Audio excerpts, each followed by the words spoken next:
Pour des milliers de touristes, Marrakech, c'est d'abord le soleil à 3 heures de Paris, le souk et les charmeurs de serpents.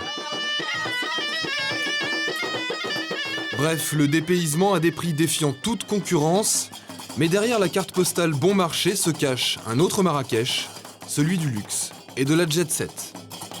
Yves Saint-Laurent, les Rolling Stones, Mireille d'Arc ou encore Bernard-Henri Lévy et Ariel Dombal, ils sont tous tombés amoureux de la capitale impériale. Refuge des stars en quête de discrétion, Marrakech est aujourd'hui un spot à la mode, au même titre que Saint-Tropez ou Saint-Barth. Demeure de rêve, palais des mille et une nuits, ici tout est encore possible. Pourquoi un tel engouement ? Touristes, businessmen, célébrités, qui sont ces gens qui font de la ville la première destination du Maroc ?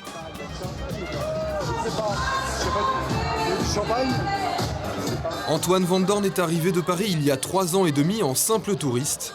Il n'est jamais reparti. Décorateur prestigieux pour de richissimes clients et jet-setter impénitent, Antoine s'est rapidement senti chez lui à Marrakech. Ici, le travail ne manque pas et la fête ne s'arrête jamais.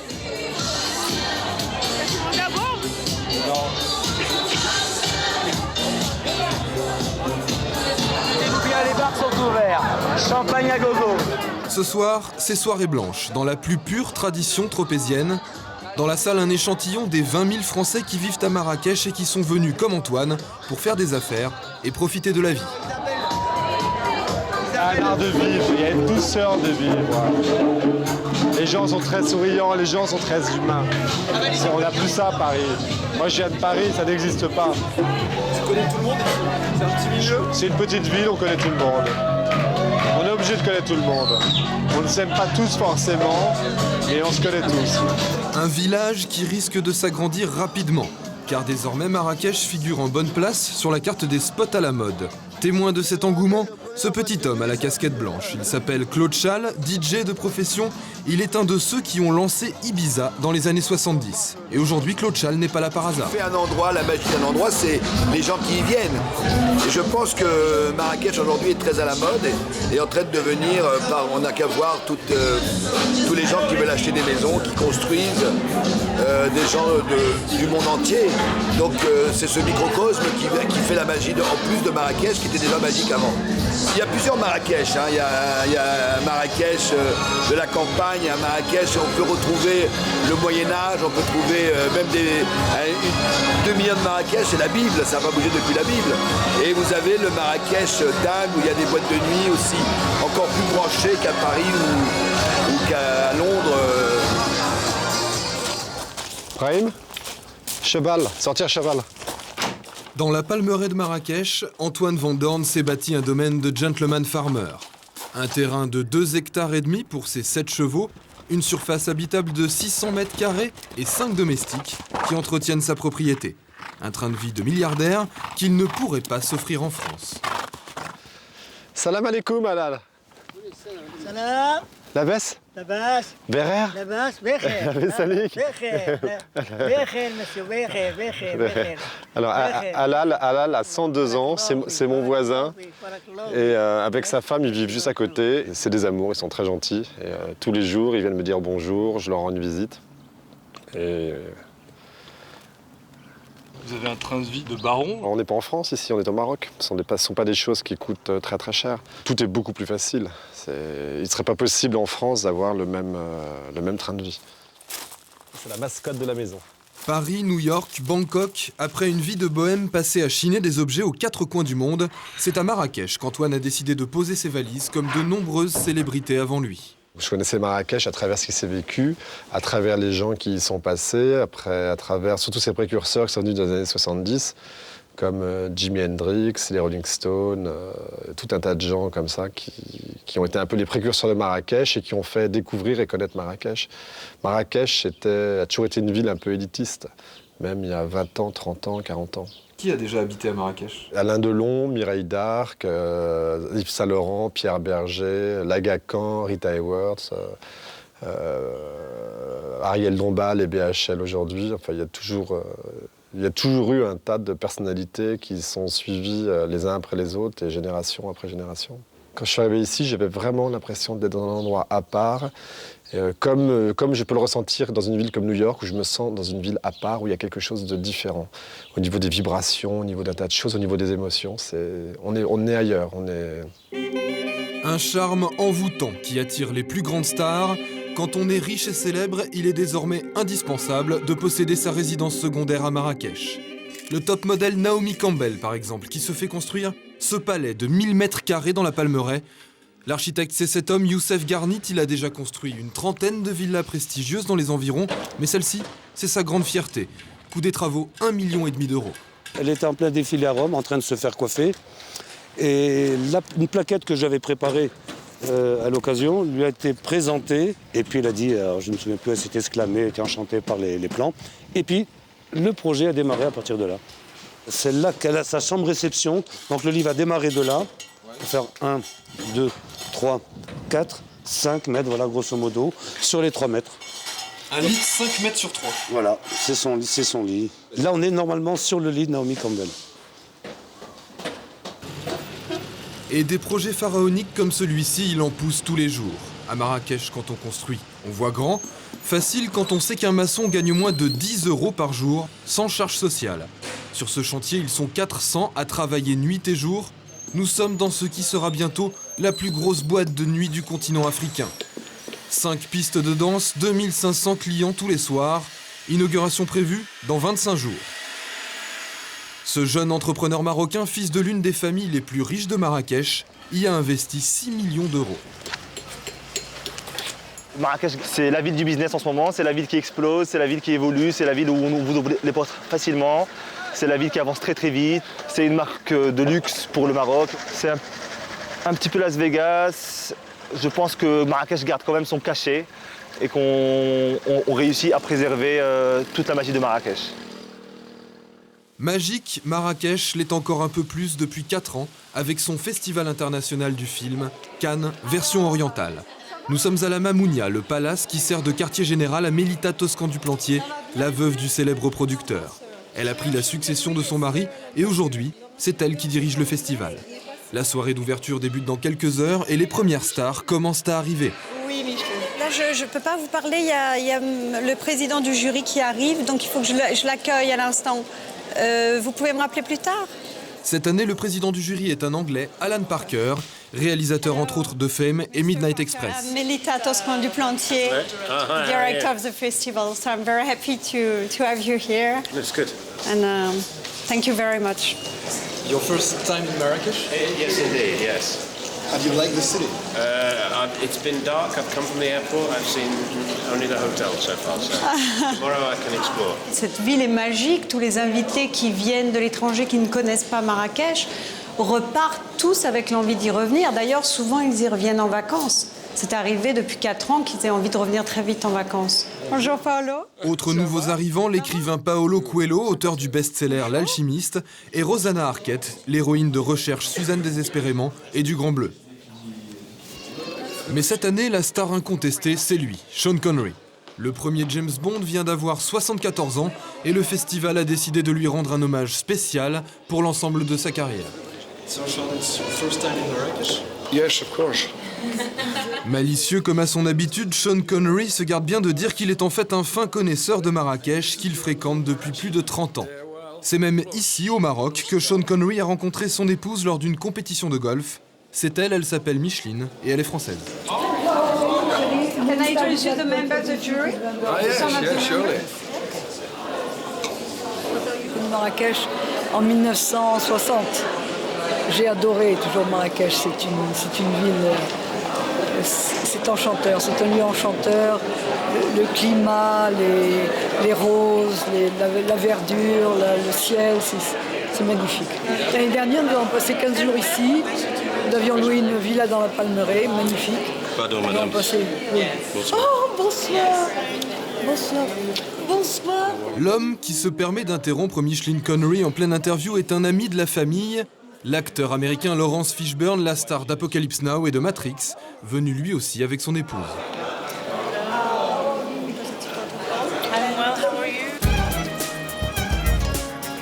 Le festival du film commence aujourd'hui, mais ça n'est pas pour voir les stars d'Hollywood que les touristes affluent ici en plein hiver. S'ils viennent à Marrakech, c'est pour le ciel, toujours bleu, et la température 20 degrés au mois de décembre. Christophe, Sandra et leurs 2 enfants arrivent tout droit de la grisaille et du froid pour un week-end détente dans un des plus beaux palaces de la ville. Le directeur, bienvenue à Marrakech. Votre épouse, bonjour. Le directeur en personne est venu les accueillir. Le couple et ses 2 enfants vont être conduits au palace dans un taxi londonien.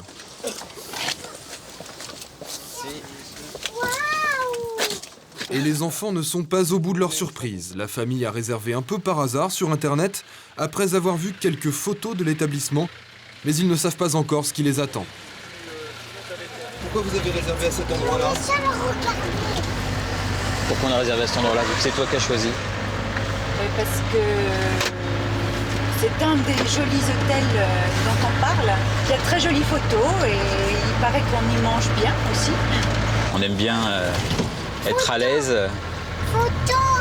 et qu'on s'occupe bien de nous et bien manger.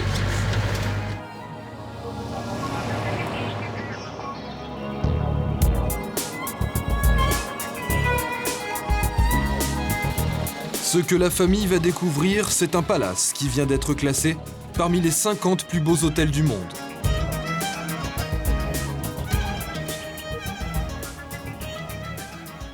Il y a une femme de chambre qui sera à votre disposition pour vous aider à défaire les valises. Parce que je pense qu'avec les enfants, ça sera pas mal de travail. Non, c'est bien, c'est très appréciable. Christophe, Sandra et les enfants vont avoir le privilège d'occuper 2 suites de 100 mètres carrés chacune avec un jardin privatif, dans une réplique de palais mauresque du XIVe siècle. Ici, on ne joue pas la quantité, mais la qualité. La capacité maximale de l'hôtel est de seulement 26 personnes pour 45 employés, quasiment 2 par client. Mais le standing a un prix, 1 100 € la nuit pour les 2 suites. Nous avons également la partie système de mouchardier. Vous permet de prendre votre bain si vous le souhaitez dans votre jardin. Voici. C'est ravissant.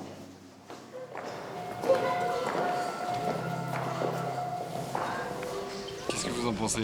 C'est super, c'est extraordinaire. C'est très très très chouette. C'est vraiment un endroit assez unique.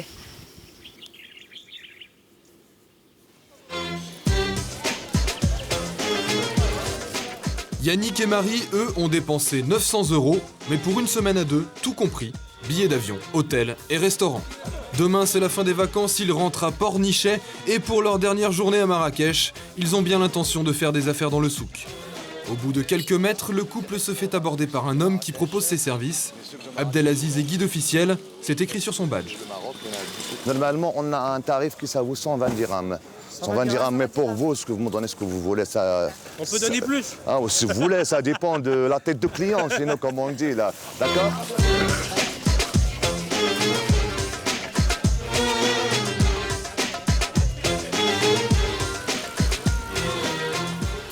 Pour mettre le client en confiance, certains marchands du souk n'hésitent pas à mettre en avant leurs relations. On reçoit beaucoup d'amis français. Ouais, j'ai vu, ouais. On était passé. Le Maxime Forestier, Jamel Depouze sont des amis de Neuchâtel. Le patron. Dans l'album du patron, il y a aussi Sophie Favier et Ophélie Winter. À Marrakech, les people ne sont jamais très loin. C'est combien ça?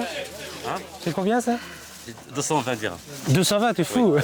Bah fais-moi un prix pour les 5 grammes. Ah vraiment, mon ami, je fais le Allez, spécial. 80 dirhams.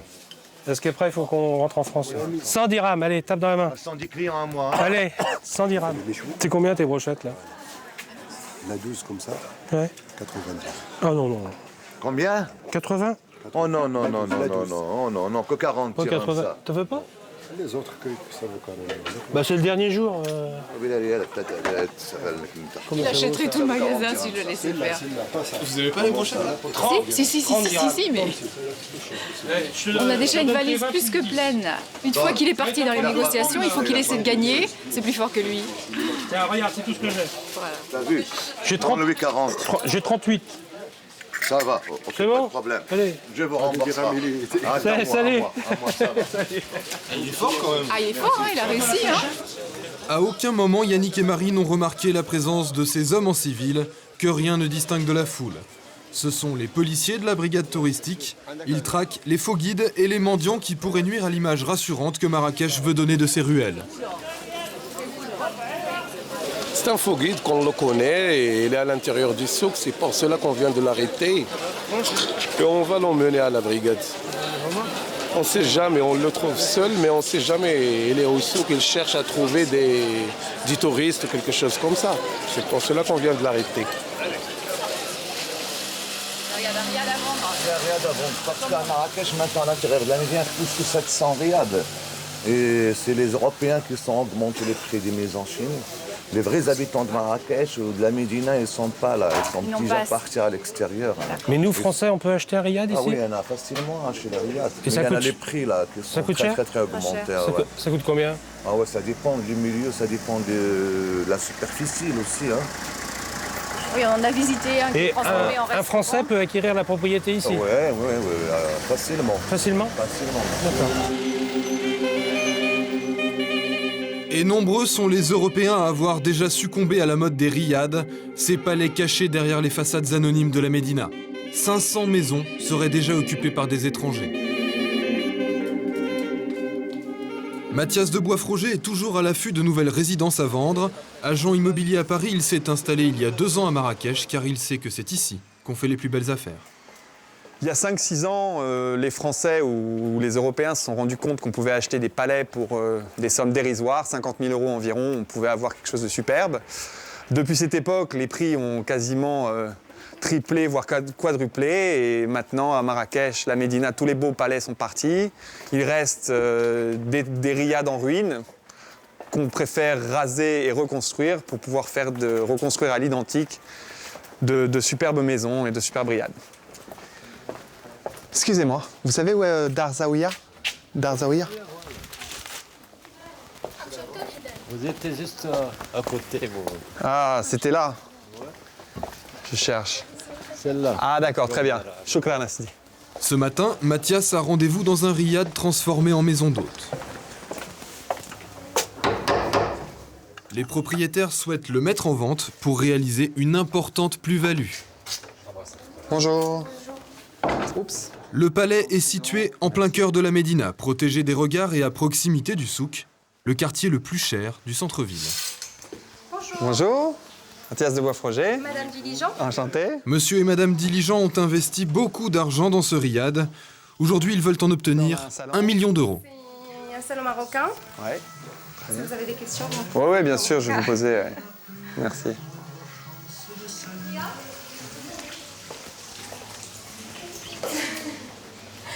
Donc ça c'est la cuisine. Oui, la cuisine. Et j'ai une autre porte ici.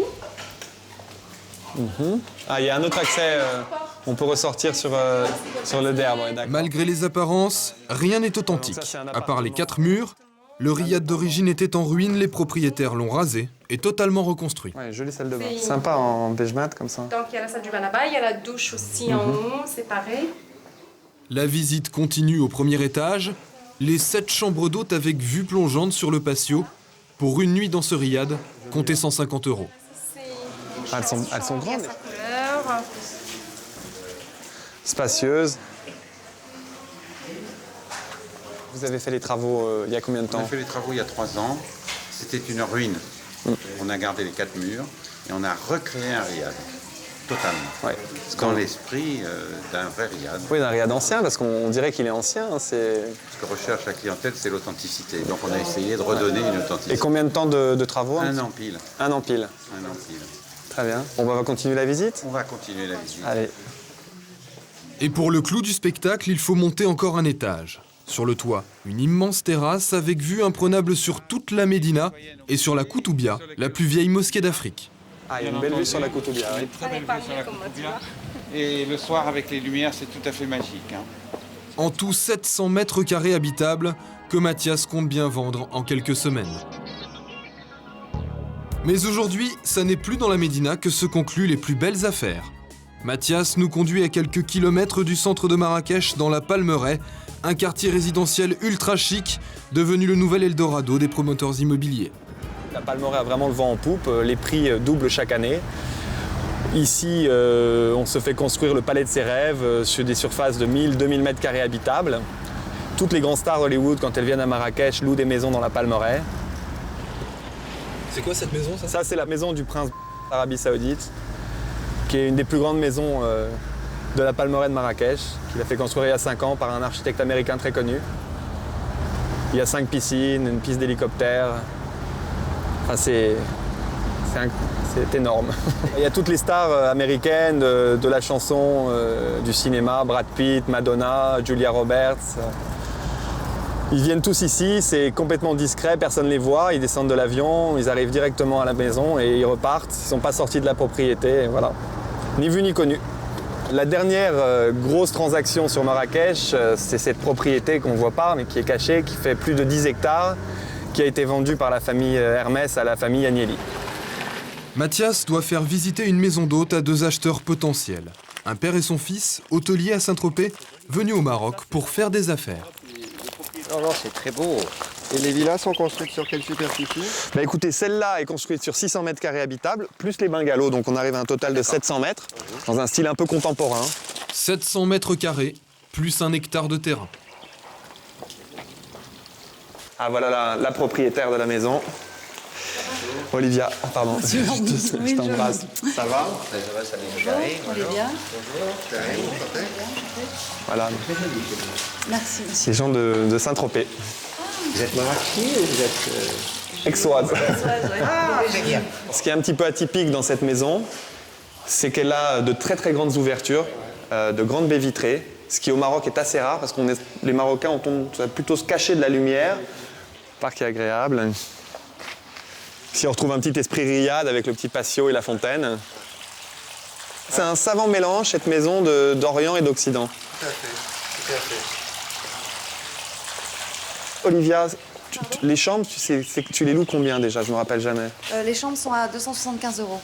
Et vous êtes à quel taux de remplissage à peu près? 35% de remplissage. Parce que pour l'instant, on ouais, vous n'avez pas pas. activité récente, ouais. on n'a pas. C'est le début de l'activité, mais ça, on arrive à facilement 50%, je pense. Oui, c'est un peu la moyenne, quoi. 50%. Et nous, on veut rester protégés parce qu'on a des clients qui veulent oui, vraiment l'anonymat total. Bien sûr, oui, absolument. Donc on fonctionne par relationnel et bouche à oreille. Je vais vous expliquer pourquoi je viens à Marrakech. La France, j'adore, c'est un pays dans lequel j'ai grandi, mais on ne vous encourage pas à investir, à créer, à faire du business. Vous pouvez y vivre, vous pouvez avoir une qualité de vie agréable, mais vous ne pouvez pas faire de l'argent. Dans les pays comme le Maroc, on peut encore se retrouver dans des situations où on peut exploiter tout en vivant un cadre de vie agréable et en gagnant un peu d'argent. Tous mes compliments, vraiment. C'est vraiment le premier qui correspond à mon goût personnel. Ah oui, oui. La vue est magnifique. Là, on voit bien l'Atlas. Hein. Bah là, on est vraiment au cœur de la Palmeraie, dans la zone la plus chère à l'heure actuelle ici. Ouais, Mathias, le prix de cette maison? Donc le prix de cette maison est de 14 millions de dirhams, soit environ 1 250 000 €. C'est un prix qui me paraît tout à fait justifié compte tenu de la rareté de ce genre de produit. Elle va se vendre assez rapidement à ce prix-là. Mais à ce prix-là, nos 2 tropéziens demandent quand même quelques jours de réflexion. Retour au centre de Marrakech, dans le palace de la Mamounia, le quartier général des stars, pendant la semaine du festival du film.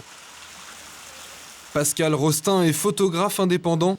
Il traque la jet set aux 4 coins du monde. Cette semaine, il réalise un reportage pour Paris Match sur les gens qui font la gloire de Marrakech. Aujourd'hui, Pascal va tenter de faire le portrait du réalisateur américain Oliver Stone, qui vient de tourner son dernier film dans la région. Et c'est un mec qui est hyper cool, tu vois, il arrive en basket.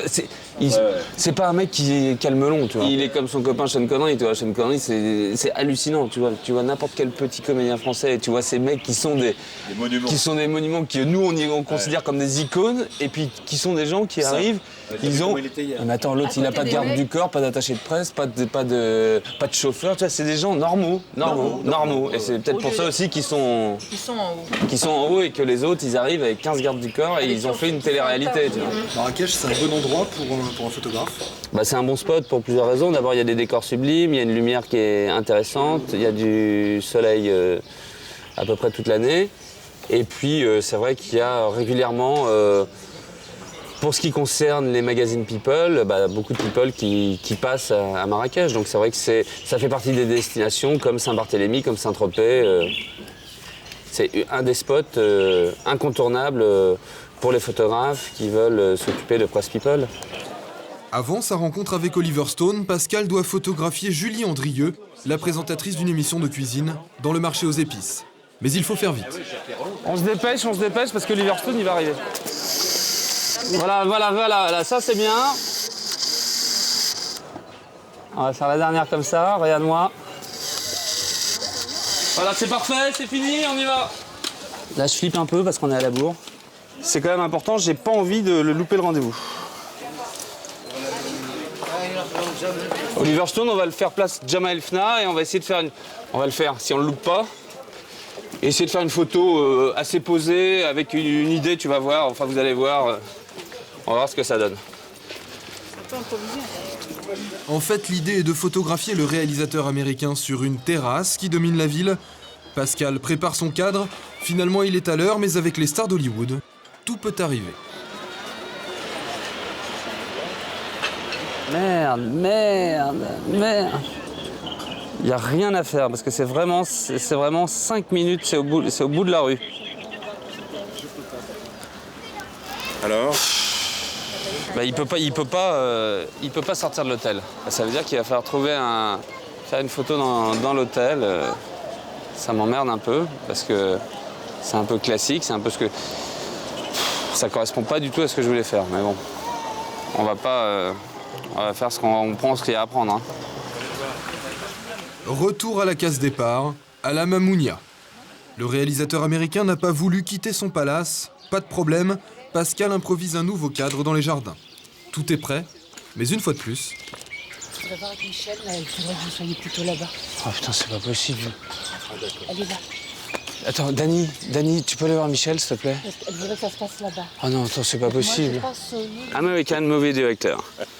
Star. I don't want to move, man. You have to come to me. I don't want to come to you. Finalement, Oliver Stone fait enfin son apparition. Pascal, I'm the photographer. Ça c'est pour... Vous parlez français, c'est formidable. Il fait un film sur moi. Depuis un fois. Et I just need 2 minutes. If you don't mind, just like this. That's all. If you prefer 35 millimeters or 72.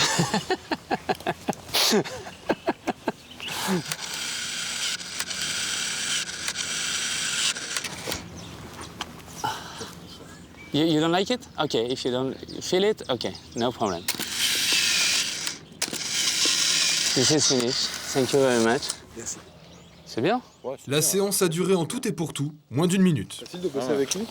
Facile de travailler avec lui, vous avez vu, il est très fatigué, il a fait beaucoup d'interviews et il n'a pas aimé mon geste, il l'a fait un peu, après il n'a plus voulu, il ne le sentait pas.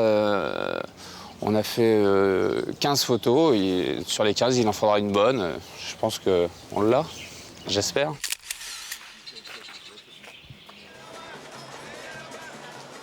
Quelques heures plus tard, c'est la cohue devant le palais du festival. Pour la cérémonie d'ouverture, Antoine Van Dorn a sorti son plus beau smoking. Les membres du jury font leur entrée, mais Antoine préfère se tenir à l'écart de la foule. À Marrakech, les stars font partie du décor. Les villes internationales, on en voit pas mal à Marrakech. On en voit tout au long de l'année. On en croise à la Mamounia, on en croise à la Manjena, on en croise dans le souk. Dans le souk. Antoine a réussi à obtenir les meilleures places, 2 fauteuils au premier rang. Je pensais que ce serait un peu moins sophistiqué. Même si...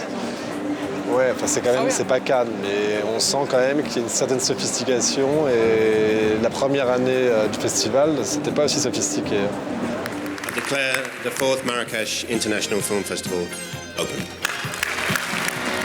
Ce soir, Sean Connery est à l'honneur. Il reçoit une récompense spéciale pour l'ensemble de sa carrière. Amoureux du Maroc, l'acteur écossais n'oublie pas de rendre hommage à Marrakech.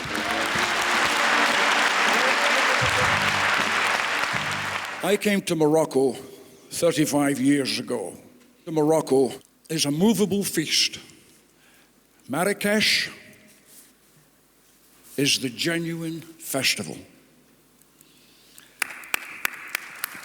I have made films here, played golf here, and I've never been disappointed.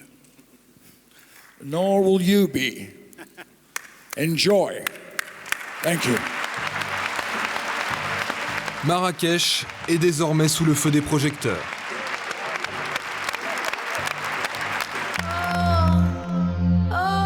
Les stars ne sont pas les seuls à s'y montrer. 1 million de touristes ont arpenté le souk cette année. Un succès croissant qui, si elle n'y prend garde, pourrait faire perdre son âme à la ville rouge.